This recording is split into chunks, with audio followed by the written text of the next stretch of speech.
Já estamos de volta aqui no nosso Costa News. Você confere comigo a hora certa. São exatamente 7 horas 20 minutos agora. Já está comigo aqui o nosso amigo João Carlos. João, você é conhecido aqui na comunidade como Tatalo, né? Cacalo. Catalo. Cacalo. Cacalo. E é um grande desportista, né? Atua como o quê? Centroavante, zagueiro? Joguei como meia. Como meia? Meia esquerda. Perfeito. Nosso amigo João, uma pessoa bastante conhecida aqui na nossa comunidade. Eu conheço mais pelo nome, mas já ouvi alguém fazendo referência para ele pelo codinome também. Então já está esclarecido. João, estamos aqui com a missão então de nós falarmos a respeito de um tema que é de bastante relevância, sobretudo um tema silencioso. O Setembro Amarelo, ele traz essa evidência para a gente poder discutir o assunto, mas é algo que é recorrente, né, durante todo o ano. Como é que o CAPS ele atua durante todo o ano, fazendo com que as pessoas, a comunidade tenham acesso aos serviços e, sobretudo, quando o assunto é esse que a gente traz aqui para a nossa comunidade. Inclusive, eu vou liberar aqui o nosso telefone. De repente, você tem alguma dúvida, pode participar com a gente no 3565-1022. A gente vai trazer aqui uma explanação bem completa. Recentemente, vocês estiveram também num treinamento. Como é que foi esse momento? Bom dia a todos. O CAPS trabalha o ano todo, né? Fazendo os atendimentos, as ações na comunidade, né? Então a gente trabalha com uma série de profissionais ali, né? Assistente social, enfermeiro, psicólogo, médico psiquiatra, né? Terapeuta ocupacional agora que também recebemos. Então a gente realiza as ações de prevenção na comunidade, né? Certo. E junto aí com o pessoal do médio risco, do baixo risco, né? A equipe multi. Então assim, nós fomos nesse curso agora que era boas práticas na atenção primária da saúde mental, né? Pela saúde mental. E foi muito importante. A gente conseguiu trazer muitas informações e ações, né, para a gente poder realizar junto com todo o setor que trabalha com saúde mental, né? Então foi bem legal. Vocês estiveram na capital? Na capital, ficamos 2 dias de cursos lá. E aí reuniu todos os funcionários, ou melhor dizendo, os colaboradores de CAPS do Paraná todo? Como é que foi? Era um congresso internacional de boas práticas na atenção primária de saúde mental. Entendi, perfeito. Está aqui comigo também a psicóloga, a Thaline Trich. Bem-vinda ao nosso Costa News, Thaline. Obrigada, bom dia a todos. Comigo também a Carmen Trich, assistente social do CAPS. Bom dia, Carmen. Bom dia. Seja bem-vinda. Temos aqui primas, né, participando com a gente na manhã de hoje. A família é muito importante em todo o processo de saúde mental. Ela pode ser aquela peça que falta para o paciente. Então, a gente trabalha em família também, que é para dar tudo certo. Perfeito. Eu vou fazer a pergunta e quem tiver mais apto a responder vai pegando a posse do microfone aí e vai respondendo para a gente, tá bom? Vamos então falar para o nosso ouvinte numa ordem cronológica, como é que isso tudo começou? Por que é dessa discussão do Setembro Amarelo? O uso da cor, né, nas campanhas então contra o suicídio começou com a criação da fundação lá nos Estados Unidos, né, no estado chamado Colorado. Um jovem chamado Mike, ele veio a cometer suicídio dentro do Mustang dele amarelo. Né? Ele foi encontrado morto dentro desse automóvel, né? E a família pegou essa situação e começou a distribuir fitinhas amarelas pela região para lembrar deste acontecido trágico, né? E essa fitinha amarela então tomou outras proporções para outras cidades, outros estados, e isso se alastrou. No Brasil, em 2014, através do Centro de Valorização da Vida, o CVV, né, 188, do CFM, o Conselho Federal de Medicina, e da Sociedade Brasileira de Psiquiatria, que pegam essa ação americana, né, trazem para o Brasil e adotam, então, no Brasil, o setembro como sendo o mês de prevenção ao suicídio. Entendi. Então, foi assim que tudo começou. E aqui no Brasil também, as ações concretas no Brasil, criação de diretrizes nacionais, elas foram a partir de 2006 que o Ministério da Saúde faz algum tipo publica portarias, e a partir de 2019 é realizada a Política Nacional de Prevenção do Suicídio e da Automutilação. Então, se a gente parar para perceber, É um trabalho muito recente e que ainda traz muito mitos e verdades que a gente vai falar ali mais para frente também. Perfeito. Essa é a Carmen Trich, ouvinte, assistente social do CAPS. E o que é a ideação suicida? Então, ela refere-se a ideias e pensamentos de estar morto e de se suicidar, tá? Isso são as ideias, não necessariamente a tentativa, né? A tentativa, ela é um comportamento já lesivo, com um desfecho não fatal, na qual há uma evidência de que o indivíduo tinha a intenção de se suicidar. Isso pode ocorrer de duas maneiras. Sim. Né? Tanto planejada, a pessoa já planejar e muitas vezes até falar para alguém, né? A impulsiva, Entendi. tá? Independente se for a impulsiva, muitas vezes a pessoa dá sinais. A gente acha que é tão silencioso assim, mas a pessoa, ela dá sinais. Tá? É que, na verdade, é algo que não é recorrente, assim, para um cotidiano, né? Então acaba realmente, de fato, sendo silencioso, né, João? Isso. E a definição do suicídio, só para o nosso ouvinte ter de maneira bem clara do que a gente está falando hoje aqui. Então, é um ato deliberado, intencional de causar a morte de si mesmo. Deve existir evidências implícitas ou explícitas de que o indivíduo acabou com a própria vida. Né? Então, nós temos tipos de suicídio, não sei se eu posso falar agora. Pode sim. Né? Então, nós temos o suicídio egoísta, tá? Que são os pacientes que se sentem desconexos da sociedade onde eles vivem. Sociedades opressoras que levam a um isolamento e desesperança. O suicídio altruísta, que é quando o indivíduo se sente como um peso para as pessoas. Né? O indivíduo, ele se mata em benefício do grupo, algo que ele acredita, né? Prioriza o bem do grupo em detrimento do seu. Esses grupos religiosos, né? Isso, são os exemplos ali. Suicídio anômico. Esse tipo de suicídio, ele ocorre por uma desorganização da estrutura social, tá? Colapso social chega a impactar valores sociais e morais. Né? Podendo levar ao suicídio a sentimentos de vazio e desesperança. Geralmente isso está ligado às crises econômicas, uma situação de desemprego, quando a pessoa perde algo, né? Sim. E suicídio fatalista, produzido por situações de comunidades opressoras, falta da sensação de liberdade, que pode levar o indivíduo a cometer o suicídio. Exemplos nos países de regimes totalitários e de opressão extrema, né? E a gente pode perceber que, independente de cada um, todos eles, a pessoa tem um grande sofrimento mental, né? Mas muitas vezes a gente tem muito aquela conversa, nossa, mas ele não parecia que ia fazer isso.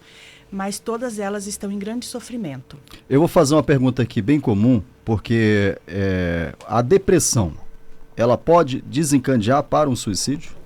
Também. Pode? Tá? Depressão, ansiedade, outros fatores de risco também, tá? Perda de alguém, términos de relacionamento. Luto, né? Luto, tá? Doenças, descobrir uma doença muito grave e não conseguir dar conta. Entendi, né? perfeito. Isso sim. Vamos agora para os dados epidemiológicos no Brasil? Em 2023, nós tivemos aproximadamente 15.500 pessoas que tiraram a sua própria vida. Certo. Então, fazendo uma conta rápida, isso vai dar um suicídio a cada 34 minutos. 15.500 pessoas, diante de um Brasil inteiro, a gente para e pensa, nossa, é pouco, mas se você parar para pensar que a cada 34 minutos, uma pessoa está tirando sua vida, e a cada 30 segundos nós temos uma pessoa tentando, é um número muito expressivo. Sim, é assustador, na verdade. Assustador. Né? É uma tentativa a cada 30 segundos, né? Uma tentativa a cada 30 segundos. Quer dizer que existe alguém que está tentando. Se ela vai conseguir ou não, mas ela está tentando. O sofrimento dela é tão grande que ela não tem forças mais para ficar aqui. E quais são os fatores de risco para o suicídio? A Thaline comentou, né, que são presença de algum transtorno mental, mas não é um fator decisivo. Uso de drogas, de álcool, desesperança, alguma doença que a pessoa descobre e ela não consegue lidar com essa fase, doenças crônicas, pessoas que têm doenças que trazem muita dor, então a pessoa acaba por querer aliviar essa dor e ela acaba tentando aí. Fatores ambientais, o desemprego, alguma crise econômica, até questão de guerras, né? Como no passado a gente teve governos que hoje você tinha dinheiro na poupança, amanhã o teu dinheiro desaparecia, então as pessoas entravam em extremo desespero. E fatores culturais, né? Então seria mais ou menos isso. Perfeito. Os fatores de proteção, quais seriam? Então, assim, obviamente que toda a sociedade, como eu falei, ela deve... ou a sociedade ela pode ser um fator de risco, certo, ou ela pode ser um fator de proteção, dependendo das suas ações, né? Então, o suporte social, né, como falamos, né, o afeto, estima, preocupação, sentir-se parte de algum grupo, né, comunidade, instrumentos, né, fatores cognitivos e de personalidade, né? O CAPS trabalha muito isso, as habilidades sociais para a pessoa se comunicar, confiança em si mesmo, ter objetivos na vida, projetos de vida, motivação para pedir ajuda quando necessário. Então o CAPS faz muito isso.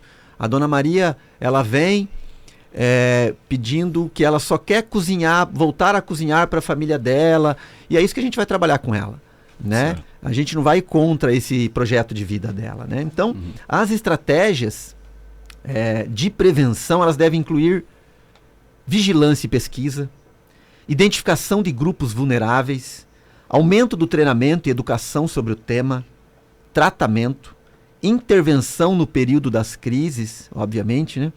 Aumento do conhecimento sobre o tema para que haja diminuição do estigma. Isso aqui que a gente está fazendo aqui hoje. Né? Falar de suicídio aumenta o suicídio. É um mito. Não é verdade isso. Certo. A gente precisa falar, as pessoas precisam falar. Né? Redução do acesso aos meios de suicídio. Aumento do acesso a serviços de saúde e diminuição das barreiras do acesso. Aqui, contratação de profissionais é muito importante para os equipamentos. Não adianta ter só os equipamentos. A gente precisa ter os equipamentos e ter profissionais que lá estejam. Né? Não que as agendas encham e não se contrate mais profissionais.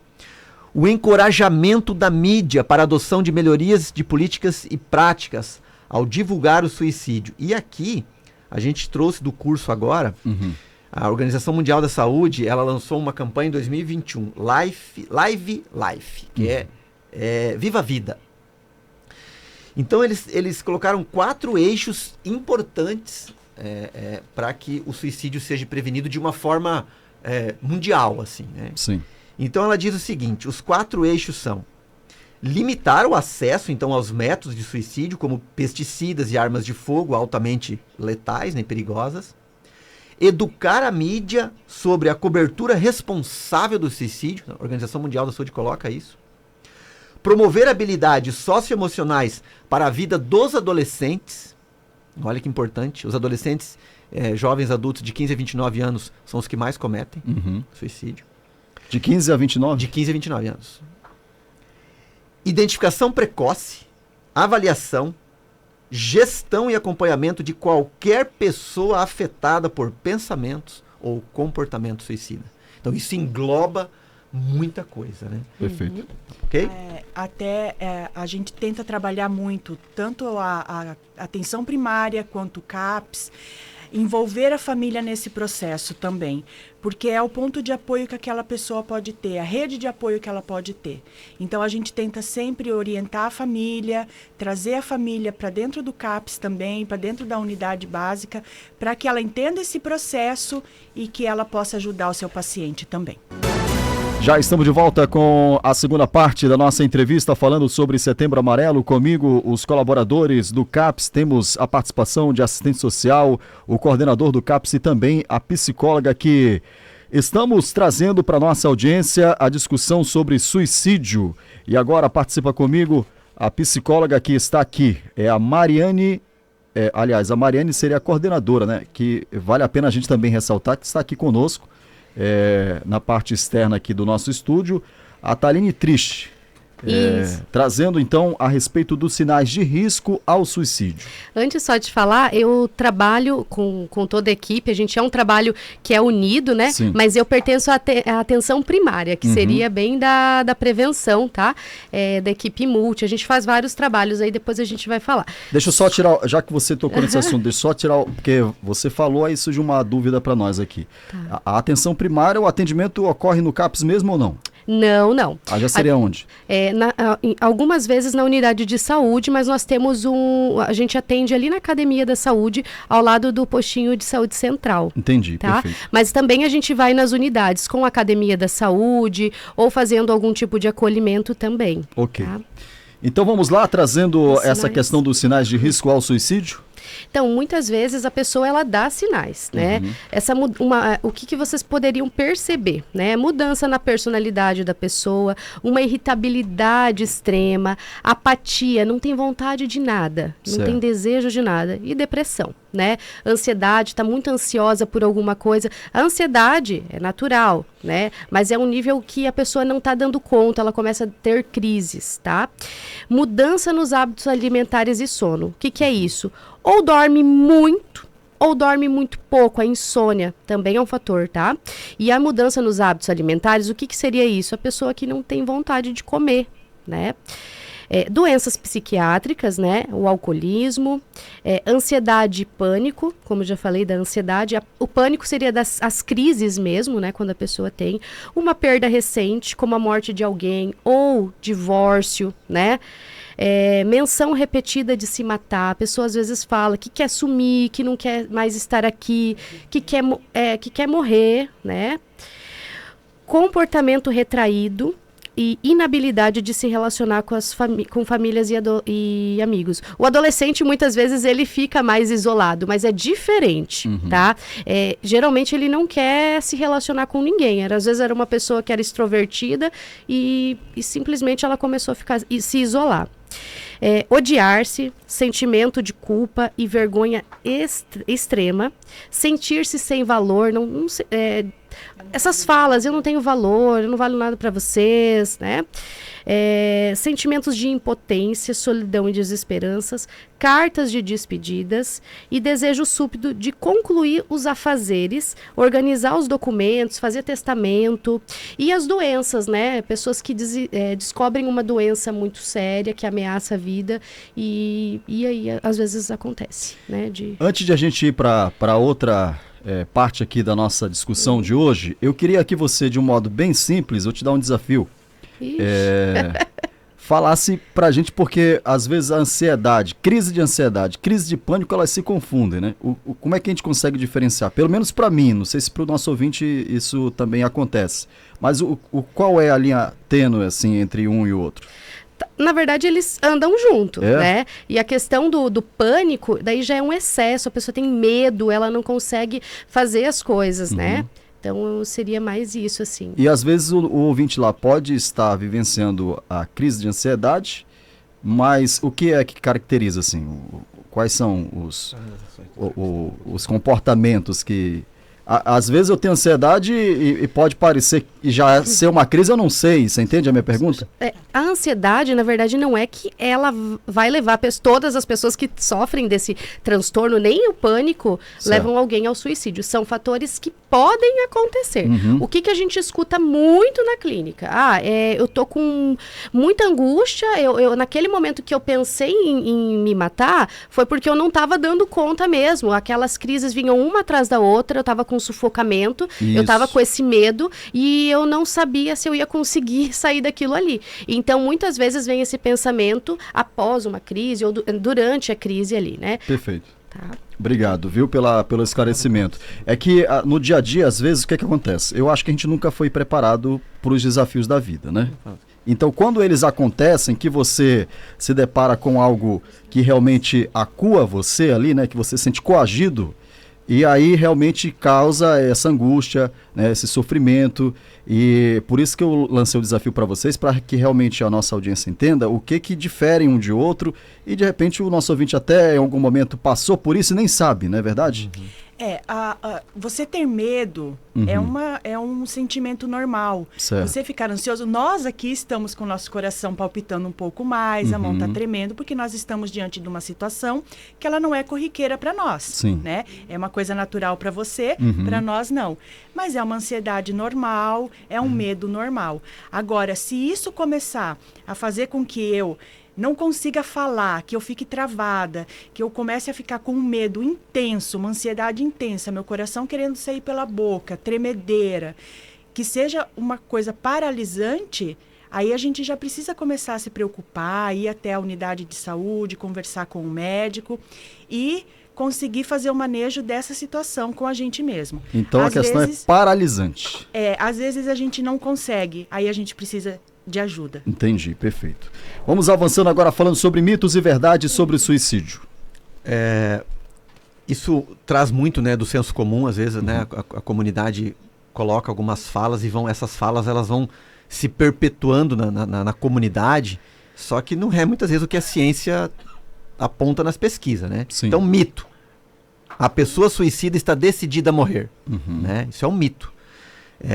Pelo contrário, né? Os suicidas costumam ser ambivalentes. Eles têm pensamentos de morrer, eles desejam estar morto, porém, eles também desejariam viver. Por isso que é muito prevenível. Certo. Né? É muito prevenível. Outro mito. Quem já foi suicida continuará sendo. É um mito. A verdade é, o maior risco de suicídio costuma ser de curto prazo e específico de acordo com a situação. Embora os pensamentos possam regressar, eles não são permanentes. E quem já pensou em suicídio ou tentou suicídio pode ter uma longa vida e esses pensamentos não acometerem mais ele, tá? Desde que façam um acompanhamento. Outro mito. Apenas as pessoas com transtornos mentais são suicidas. Isso não é verdade. A verdade é que o comportamento suicida mostra uma infelicidade profunda, mas não necessariamente a pessoa precisa estar num transtorno mental. Certo. Outro mito. Falar sobre suicídio, então já falamos, né, é uma má ideia e pode ser interpretada como um estímulo, né? Não é verdade. A verdade é que a maior parte das pessoas com planejamento suicida não sabe com quem falar. E aqui no curso que a gente fez, a importância dos jovens e adolescentes ter o seu sentimento de pertencimento a um grupo, à comunidade, né? E ter um adulto de referência. Certo. Olha que importante isso, né? Então, no lugar de fomentar o comportamento suicida, falar abertamente pode dar à pessoa outras opções e ela ter tempo para refletir, fazendo com que o suicídio seja, então, prevenido. Um outro mito, é proibido que a mídia, então, aborde o tema. Não é verdade. A mídia tem a obrigação social de tratar desse tema de forma adequada e, fundamentalmente, dar informações de como prevenir e buscar ajuda. E aqui um avanço, né? A gente viu no curso, porque há tempos atrás não era proibido falar sobre isso. Era um tabu. Era um tabu. Não vamos falar porque isso vai causar. Isso não é verdade. Sim. Né? Outro mito. Quem fala de suicídio não tem a intenção de cometê-lo.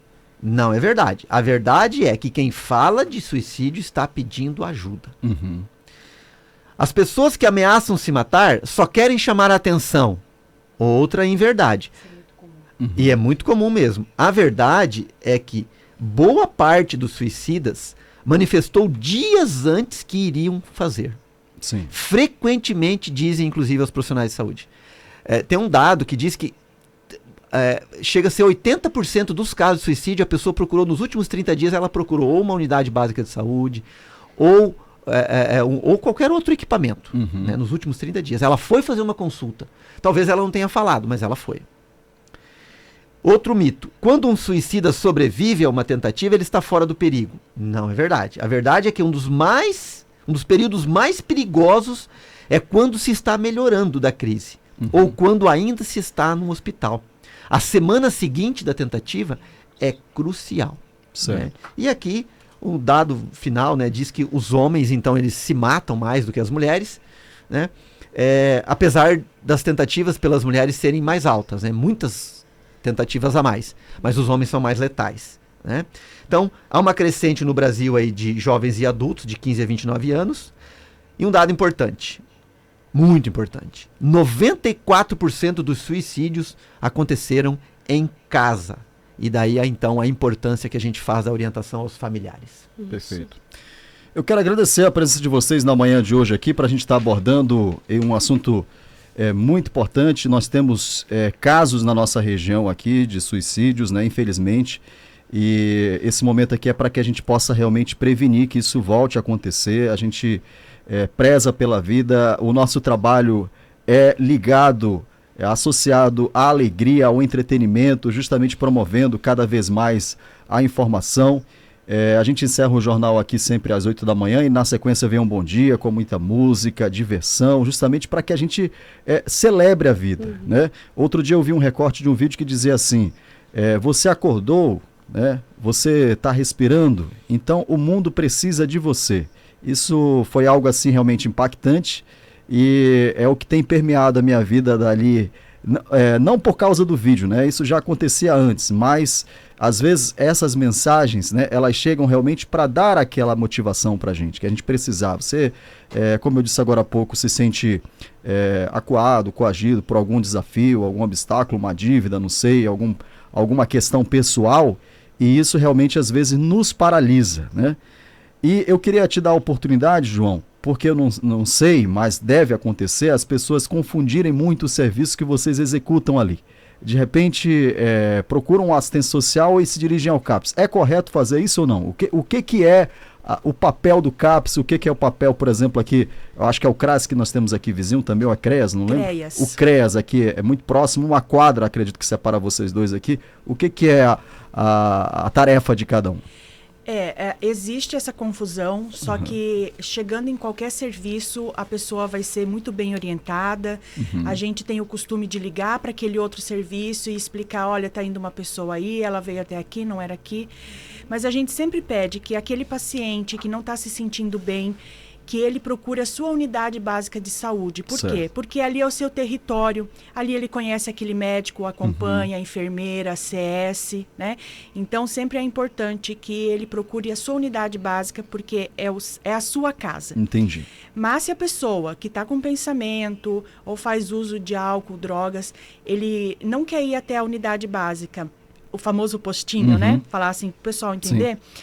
Mas ele quiser ir lá no CAPS, porque ele me conhece, porque conhece o João, tem um vínculo, a pessoa pode chegar lá que a gente vai fazer toda a orientação e a gente vai atendê-lo da melhor forma possível. Hoje o CAPS ele é um serviço de alto risco.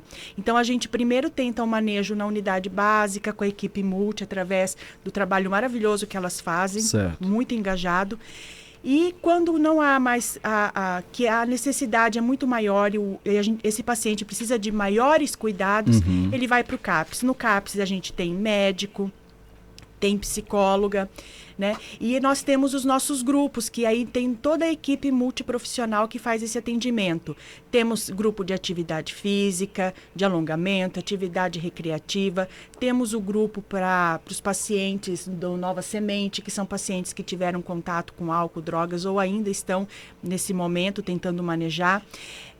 Temos o grupo da horta, temos terapia ocupacional, temos o grupo bem-estar. Então, é um trabalho voltado para aqueles pacientes que necessitam de maiores cuidados e a gente sempre enfatiza a necessidade da família. Por isso, nós também temos grupos de familiares, porque os familiares muitas vezes precisam de ajuda também, porque não é fácil ter aquele paciente aquele familiar passando por aquele momento tão delicado. Perfeito. Então, porta de entrada, qualquer problema, a unidade básica de saúde, as meninas da equipe multi também estão ali para atender, e o CAPS. Tem o médio risco e aí o CAPS. Perfeito. Obrigado, João. Queria agradecer a oportunidade, né, a você e a Rádio Costa Oeste de dar a nós essa grande oportunidade de falar sobre o tema, né, do que a gente trabalha. E nós, enquanto equipamento especializado, nós contamos com a sociedade. A sociedade tem um papel importante no desenvolvimento de ações preventivas, né? De todas as formas. As famílias observem o seu familiar, né? Conversem, perguntem, né? Como você está hoje, como é que você está se sentindo. E os que tiverem maiores problemas e dificuldades nisso, venham até o CAPS conversar com a gente, para a gente poder também orientar em relação a essa conduta que deve ser feita. Então, como foi falado ali, o suicídio, 94% foi acontecido em casa, né? A importância da família, né? Eu sempre bato nessa tecla. Eu acho que a nossa casa deve ser o melhor lugar do mundo, e não o pior. Então, os pacientes vêm para o CAPS, ficam 1 hora, 45 minutos e retornam para as suas casas. Sim. Lá é necessário essa extensão da felicidade, né? Perfeito. As pessoas não se matam à toa, né? O sofrimento é intenso. Então nós precisamos de alguma forma amenizar esse sofrimento, né? Diminuir a vontade de morrer e aumentar a vontade de viver.